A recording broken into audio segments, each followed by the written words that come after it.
Cairo, July 1941. A block of commandeered flats in the Garden City district, ringed with barbed wire and baking in the desert summer. This is Middle East headquarters, the nerve centre of Britain's entire war in North Africa. And on the pavement outside, a 25-year-old lieutenant in the Scots Guards is being turned away at the gate. He has no pass, no appointment. He's out of hospital, on crutches, and the man he needs to see is General Sir Claude Auchinleck, Commander-in-Chief, Middle East, a man who does not take walk-in meetings from junior officers who can barely stand. The Guards say no. David Stirling doesn't accept it. He drops the crutches, pushes past security, and gets himself inside the building. What happens next is the founding story of the most famous Special Forces regiment in the world, and the reason every SAS operation this channel has ever covered exists. His idea, written out in pencil on paper that no longer survives, was this: stop throwing battalions at the enemy's front line. Instead, drop small teams of specially trained men deep behind it, at night onto Axis airfields, to plant bombs on parked aircraft and melt back into the desert. No pitched battle, no artillery barrage. A handful of men, a few dozen time bombs, and the Axis air order of battle quietly loses a night's sleep. One version of this story says Stirling pitched the plan twice, was rejected twice, and only got his hearing by accident. The documentary record is more interesting. There is no surviving copy of the memo, no minutes of any formal refusal. What the records show is a system engineered to say no, a chain of command that would have smothered the idea in an in-tray, a guardhouse that said no first, and a young officer who knew his institution well enough never to give it the chance to reject him properly. He simply went around it. The BBC's later label fits: the rogue soldier who created the SAS. Imaginative, radical, and entirely against the rules. And here is the part that still reads like a trick of history. The name Special Air Service was already a lie before Stirling's unit existed. A deception officer named Dudley Clark had invented a phantom airborne formation, the 1st Special Air Service Brigade, complete with faked documents, planted news items, and staged sightings of parachute troops to make the Italians believe a large airborne force was lurking in North Africa. When Stirling came looking for backing, Clark agreed on one condition: the real unit would take the Phantom's name and slot in as L Detachment, one more sub-unit of a brigade that existed only on paper. Stirling's own later recollection credits Clark with the name. The regiment was born wearing a dead man's uniform, a cover story that became reality. That is the origin of the SAS, an argument that had to be smuggled past its own army's front gate. And it all traces back to one officer's conviction, held through the summer of 1941, that smaller and quieter could beat bigger and louder. Archibald David Stirling was born on the 15th of November 1915 into the Stirlings of Keir, one of Scotland's grandest families. His father was a brigadier general. His mother was a daughter of Lord Lovat. The pedigree ran through centuries of land and military service. He spent 10 years at Ampleforth, the Catholic boarding school in Yorkshire. Cambridge followed, Trinity College, and ended quickly.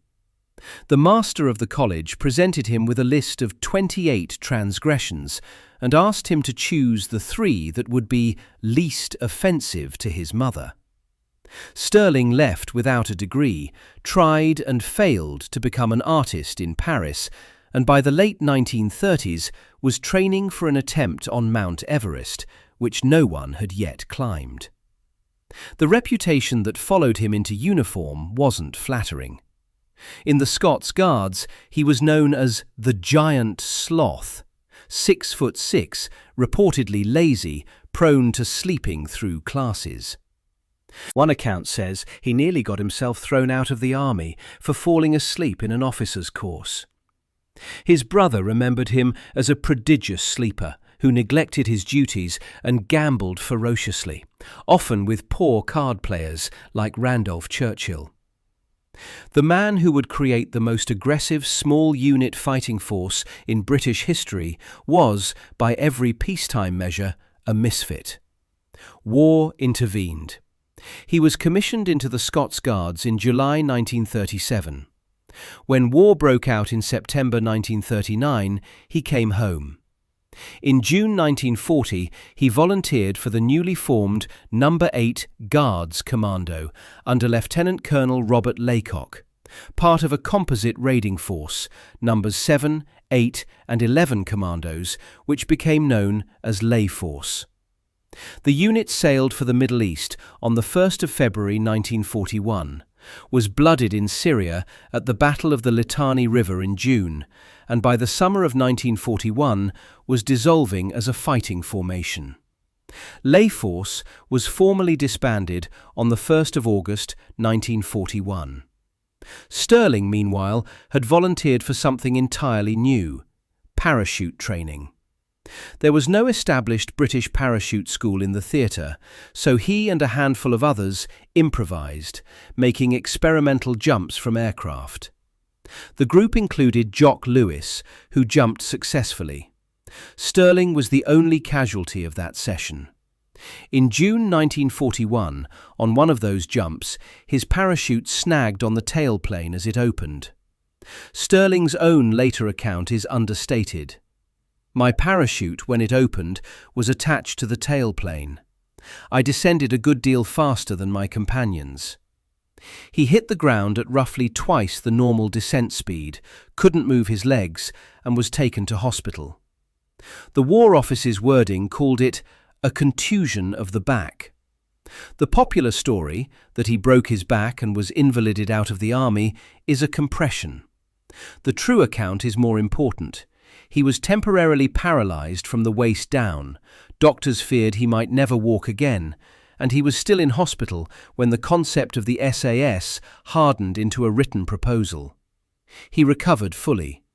He would go on to command the regiment from the front, not from a desk. The hospital bed did something crucial.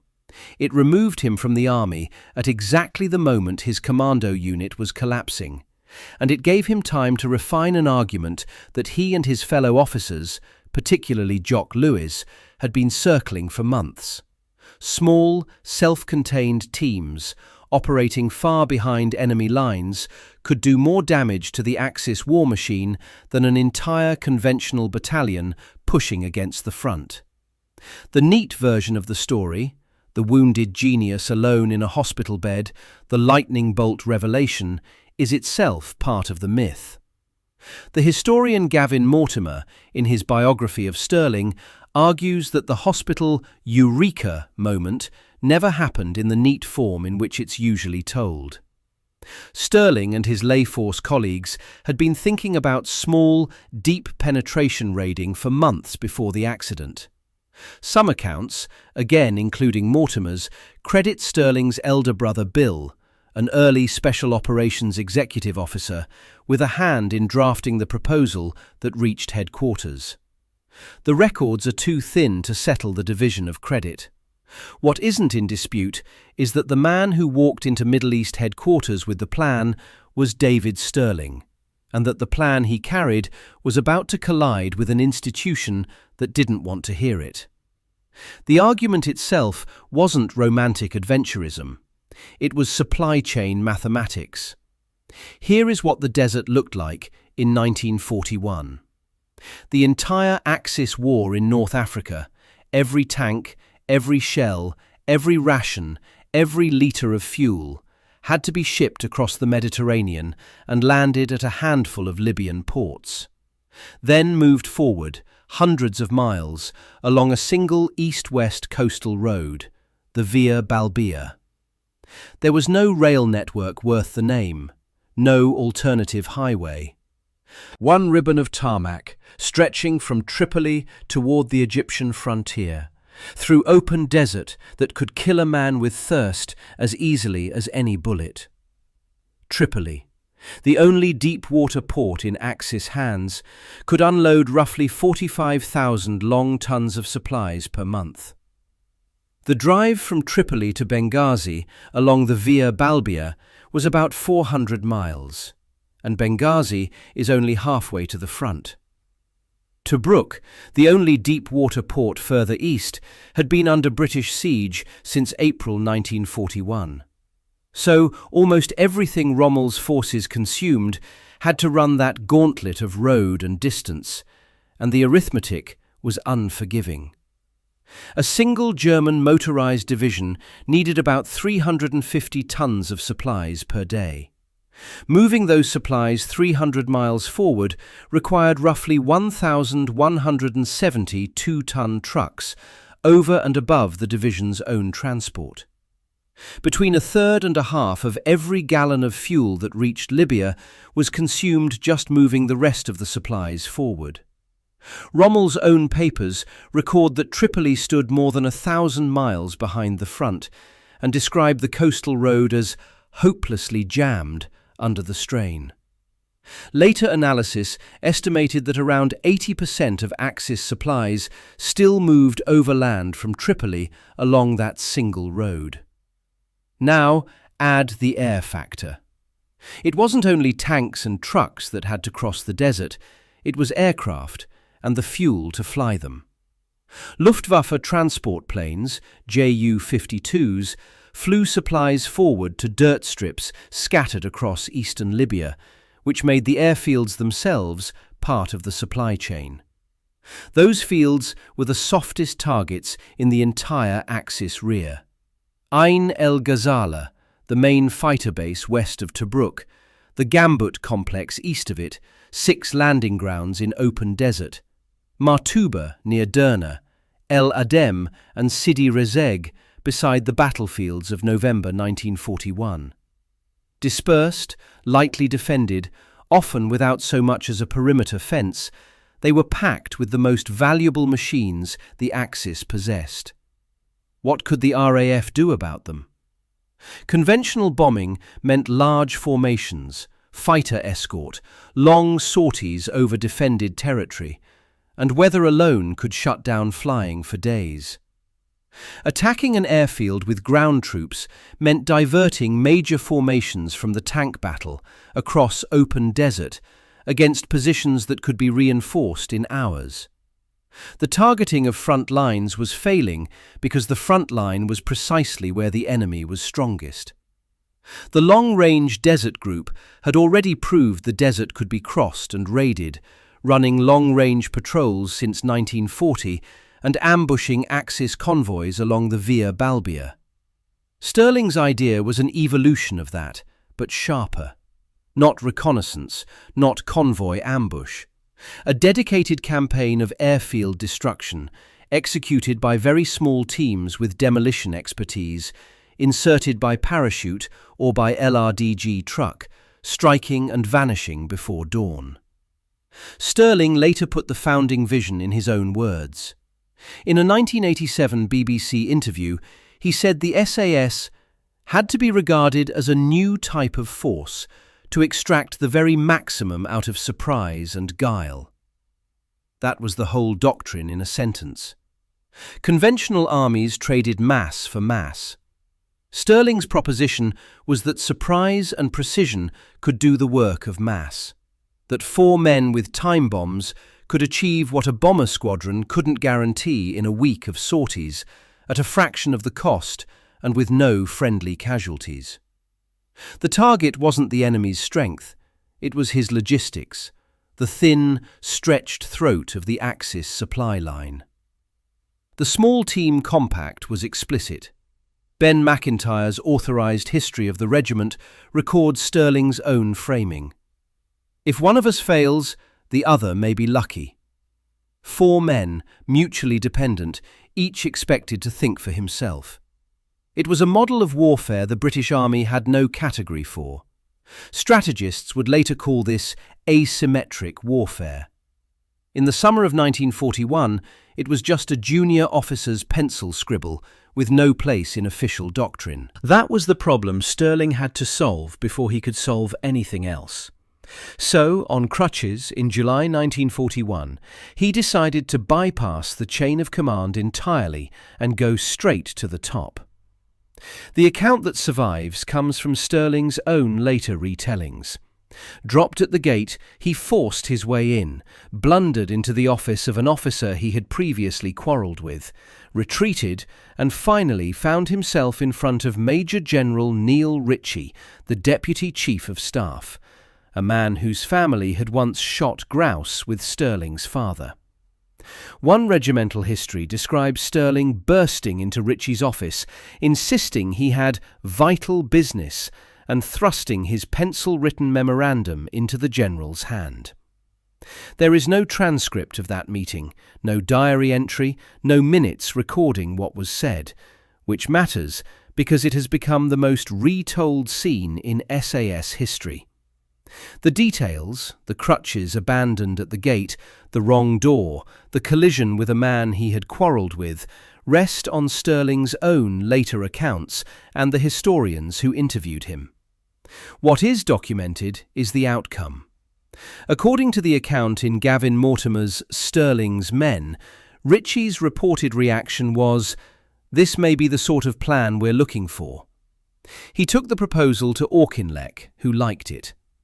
By one account, 3 days after his first approach to headquarters, Stirling returned with a proper pass, met Auchinleck, and walked out promoted to captain, authorised to raise an initial force of 6 officers and 60 men. That is the entire founding sequence, compressed into a single meeting. It happened fast, but it had to shove its way past years of accumulated institutional friction to happen at all. Auchinleck endorsed the concept at the top. The machine beneath him resented it. Stirling would later describe most branches of Middle East headquarters as unfailingly obstructive and uncooperative. His word for the staff officers who tried to block his recruitment of experienced commandos was blunter: fossilized shits. The Imperial War Museum's assessment is that, beyond a few senior generals, no one in Middle East high command wanted the SAS to exist at all. The approval carried a crucial risk. The idea was authorised before it had destroyed a single enemy aircraft. Everyone who signed it was betting on an argument. The unit had a name, a deception cover, a commander, and no evidence that any of it would work. The unit came into existence in July 1941. The National Army Museum dates its founding to that month, designated L Detachment, Special Air Service Brigade. The first recruits, drawn mostly from the dissolving Lay Force commandos, assembled at Kabrit in the Suez Canal zone by late August. The camp initially consisted of 3 tents. Within weeks, the detachment was short of everything, and the camp was made serviceable by improvisation. It would be the last time the regiment was under-equipped by choice. The training was brutal and specific: navigation, endurance, explosives, night approach across open desert. Jock Lewis, the young officer Stirling credited as the unit's true architect, designed much of it. Stirling's own assessment is unambiguous. Jock Lewis could very sincerely have claimed to be, more than I, the true creator of the SAS. Lewis invented the unit's signature weapon, the Lewis bomb, a combined explosive and incendiary device small enough to attach to an aircraft with a time fuse, and designed the distinctive parachute wings the men wore. The motto Stirling settled on was, "Who dares wins," chosen, according to regimental history, only after strike and destroy was rejected as too blunt. Then came the real test. Operation Crusader, the British Eighth Army's Great November Offensive, was designed to break the Axis siege of Tobruk and drive Rommel back. It had two main objectives: reoccupy Cyrenaica and lift the siege of Tobruk, which had been under Axis investment since the 10th of April 1941. The Eighth Army, 13 and 30 Corps, some 118,000 men, began its advance on the 18th of November 1941. L Detachment's role was to soften the path, parachute onto two Axis airfields behind the lines, Gazala and Tamimi, and destroy as many aircraft as possible on the night of 16th to 17th November, roughly 24 hours before the ground offensive began. The plan was bold. The execution was a catastrophe. 5 Bristol Bombay aircraft of No. 216 Squadron carried the detachment in. 1 was shot down by enemy fighters, killing all 15 parachutists and crew aboard. The rest jumped into a gale, one of the worst storms to hit the region, with heavy rain that scattered men for miles and soaked their demolition charges until they were useless. Of the roughly 60 men who jumped, only about 22 made it back to the rendezvous, trekking for 36 hours through the storm to reach the long-range desert group patrols waiting to extract them. The casualty figures conflict across sources. Some accounts put the dead, captured and missing as high as 43. But every account agrees on the essential result: 0 aircraft destroyed. Stirling's own verdict was terse: a complete failure. Before the operation, Stirling had written home to his mother, calling the raid the best possible type of operation and will be far more exciting than dangerous. The confidence was genuine. The outcome wasn't. Institutional opinion, which had never warmed to the concept, now had the evidence it wanted. The Special Air Service had lost roughly a third of its men and achieved nothing. The Special Forces' roll of honour records the mood plainly. Acknowledging the failure meant, in the view of many, that the SAS was finished. One disastrous mission, and the experiment was one signature away from being buried. What saved it was a refusal to repeat the method. Stirling concluded that parachute insertion into the open desert was fragile, dependent on weather, on accurate drops, on men landing exactly where planned. So he changed the insertion. Instead of falling from the sky, the SAS would approach over land, carried by long-range desert group trucks to a point near the target, then attack on foot at night and exfiltrate back to the trucks. The LRDG became the SAS's unofficial taxi service, the Libyan Desert Taxi Service, as the men called it. The pivot worked. In December 1941, LRDG ferried SAS parties struck a string of Axis airfields: Sirte, El Agheila, Ajdabiyah, Nofalia, Tamit, and the combined operations claimed the destruction of 151 aircraft and some 30 vehicles. The first aircraft fell just after midnight on the 22nd of December. The SAS, which had nearly been disbanded a month earlier, had suddenly produced the most efficient airfield destruction rate of the Desert War. The cost was still coming in. On the 30th of December 1941, Jock Lewis was killed when his vehicle was strafed by enemy aircraft while returning from a mission. The man Stirling called the true creator of the SAS died before he saw the unit fully vindicated. His own words, written shortly before his death, had the ring of prophecy. "Together, we have fashioned this unit. The unit can't die as Layforce died. It's alive and will live gloriously." In December 1941, another founding officer, Paddy Mayne, led 5 men onto the airfield at Wadi Tamet.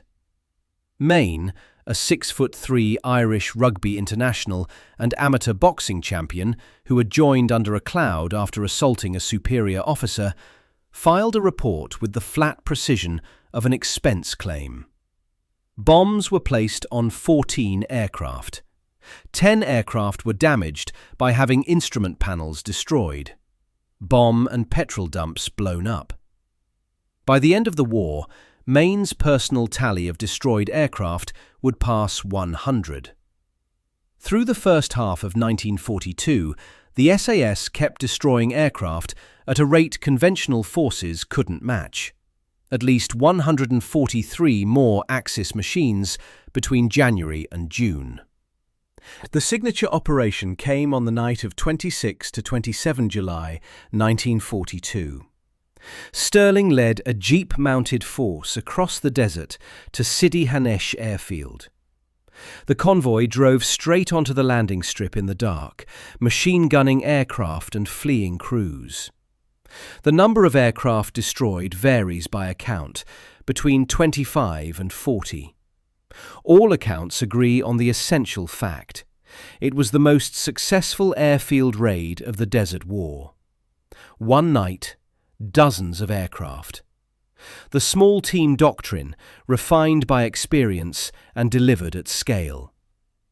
By September 1942, L Detachment had been redesignated the 1st SAS Regiment.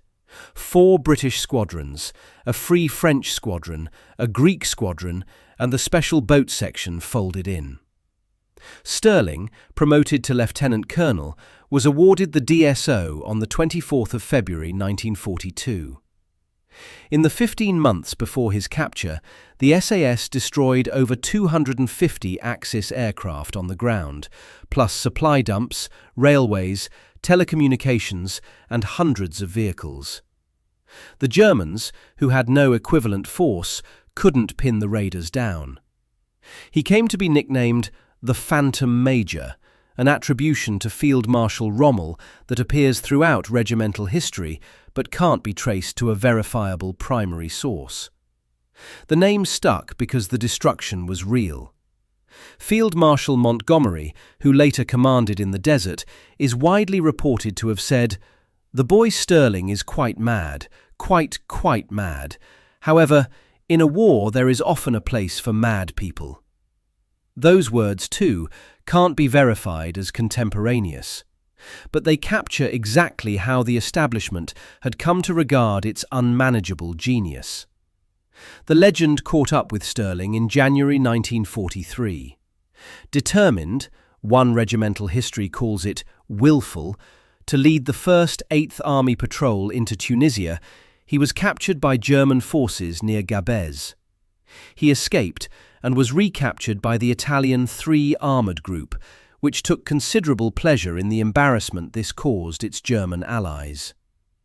He made 4 further escape attempts before being sent to Colditz Castle, the supposedly escape-proof prisoner-of-war camp, where he remained until the end of the war. He arrived on the 20th of August 1944 and was given responsibility for building a British intelligence unit inside the camp. The SAS didn't die with its commander. Command of 1st SAS passed to Paddy Mayne, who led the regiment through Sicily, Italy, and into northwest Europe. David's elder brother, Bill Stirling, raised the 2nd SAS Regiment in Algeria in May 1943. By 1944, the 2 regiments had returned to Britain and formed an SAS brigade with French and Belgian units, a full multinational formation carrying the name that had started as a single deceptive letter on a headquarters file. The operations of those years are the proof that the founding idea had become institutional. In June 1944, elements of 1st SAS were dropped behind the lines in France for Operation Houndsworth, working with the resistance around Lyon and Dijon. In Operation Bullbasket, 32 SAS men were captured and executed by the Germans, a savage reminder of the risk built into the doctrine. In the Vosges, Operation Leuthen lost another 31 men to execution after capture. In Italy, 2nd SAS ran Operation Tombola, raiding a German Corps headquarters in the Po Valley and killing the Corps Chief of Staff. By the end of the war in Europe, the SAS brigade had suffered 330 casualties and had killed or wounded 7,733 enemy personnel and captured 23,000. The brigade was disbanded in October 1945, but the idea survived the disbandment, just as it had survived the founders' capture. A new SAS regiment, 21 SAS, was raised on the 1st of January 1947, taking over the Artists' Rifles headquarters on Duke's Road, Euston. The succession test matters for the whole story. When Stirling was removed, the SAS didn't need him to survive. The argument he had fought to get heard in 1941 had become the regiment's operating system, written into training, into the Lewis bomb, into the Jeep tactics, into the men who replaced him. There is a further twist, documented in the regimental record. Paddy Mayne, the man who took over, was recommended for the Victoria Cross in April 1945 for his leadership at Oldenburg, a citation approved by Field Marshal Montgomery. It was downgraded to a 3rd bar to his DSO, a decision so controversial that King George VI reportedly asked why the VC had so strangely eluded him. A 2005 early-day motion in the House of Commons, backed by more than 100 MPs, called for the award to be reinstated. It never was. The episode says something about how the establishment treated the regiment's wilder sons, and about how much the SAS owed to men the institution had never fully trusted. Mayne died in December 1955, killed when his car collided with a farmer's vehicle on the road through Newtonards. A statue outside the town hall still marks him. Stirling seemed to understand how far the institution had outgrown its founder. On the 30th of June 1984, he wrote, "I have always felt uneasy in being known as the founder of the regiment." The regiment, in his own accounting, was bigger than any single man. In May 1980, 26 hostages were being held inside the Iranian embassy at Prince's Gate, South Kensington. The SAS, which according to one regimental history had been on the verge of disbandment for lack of a role, stormed the building in full glare of international media. Black-clad operators, live on television, the siege ended that day. Operation Nimrod became the defining image of the modern SAS. It was pure Stirling doctrine, a small team, moving fast, exercising individual judgment in chaos, with no set-piece battle plan. The approach was the opposite of the set-piece battle: quiet, fast, and smart. In 1991, during the Gulf War, a small SAS patrol called Bravo 20 operated deep in Iraq's western desert to counter Scud missile attacks against Israel and Saudi Arabia. When the patrol was compromised, the men fell back on the founding principles Stirling had written into the regiment: individual initiative, small team self-sufficiency, survival through judgment in an environment that wanted to kill them. The desert of Iraq wasn't the desert of Libya. The enemy was different. The doctrine was the same. And every modern SAS selection course, the endurance marches, the map reading, the interrogation resistance, the relentless emphasis on the individual's will rather than the formation's weight, is a direct inheritance from Stirling's original requirement. He wanted men who didn't need to be told what to do. The regiment has spent 80 years choosing exactly those men, because the founding insight was that a soldier with initiative, operating in a team of 4, is worth more than a platoon that needs orders. One study of mission-critical teams found that modern special operations units still select for aptitude and fit within a small community of practice, The same subjective, small group judgment Stirling used to fill L Detachment in 1941. Keep the thread moving through the post-war decades. In 1950, a squadron raised for Korea was diverted to the Malayan emergency instead, becoming B Squadron of the Malayan Scouts under the wartime SAS brigade commander Mike Calvert. Local volunteers formed A Squadron. A Rhodesian unit arrived, the Happy 100, as C Squadron. By 1956, the regiment had grown to 5 squadrons. In the jungle, they pioneered tree jumping, parachuting into the canopy and lowering themselves to the ground on ropes, developed helicopter resupply, tracked guerrillas with E-band trackers from Borneo, and won villages with medical teams.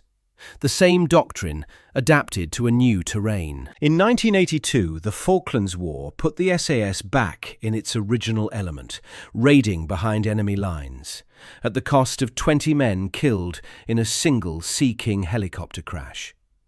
In 2000, Operation Barras in Sierra Leone saw the SAS rescue hostages in the jungle.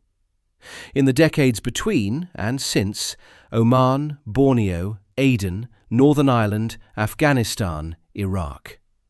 Every one of those operations, every ambush documented on this channel, every undercover team, every selection course, every blacked-out counter-terrorist raid is downstream of one officer's argument made in a Cairo office block in the summer of 1941 that was never supposed to be heard. The story keeps finding new audiences. The BBC drama SAS Rogue Heroes, created by Peaky Blinders writer Stephen Knight and based on Ben McIntyre's authorised history of the regiment's founding, aired in 2022 and put Stirling's story in front of millions of viewers who had never heard it told straight. It sits at around 8.3 on IMDb. Around it, a wave of long-form biographies, the People Profile's dedicated Stirling documentary, History Channel's revisiting the real men behind the series, has been filling the same lane on YouTube. The dramatised version is entertainment, and it isn't the record. The real story serves better because it's true, and because it contains the thing drama can't fake, the immense unlikeliness of it all. An idea that had to be smuggled past a guardhouse, a name borrowed from a lie, a first operation that should have ended the experiment, a founder who was captured and removed only to watch his idea outlive him. In 1984, the SAS renamed its base at Hereford in Stirling's honour, Stirling Lines, from Bradbury Lines. In the 1990 New Year honours, he was knighted. He died on the 4th of November 1990, 11 days before his 75th birthday. A memorial statue stands on the Hill of Roe near the family estate, looking toward the Perthshire mountains he left behind when the war intervened. The regiment he founded became the template for special forces around the world. Its motto, "Who dares wins," now belongs to elite units on every continent. But the idea itself, smaller and quieter, beating bigger and louder, still belongs to that summer in 1941, when a man on crutches dropped them in the dust and walked into headquarters without permission. Every SAS story this channel has ever told starts there, in a block of commandeered flats in Cairo, where a guard said no, and a young lieutenant decided that no wasn't the answer. The regiment exists because an idea refused to die quietly. The whole story begins with the idea that almost didn't get heard.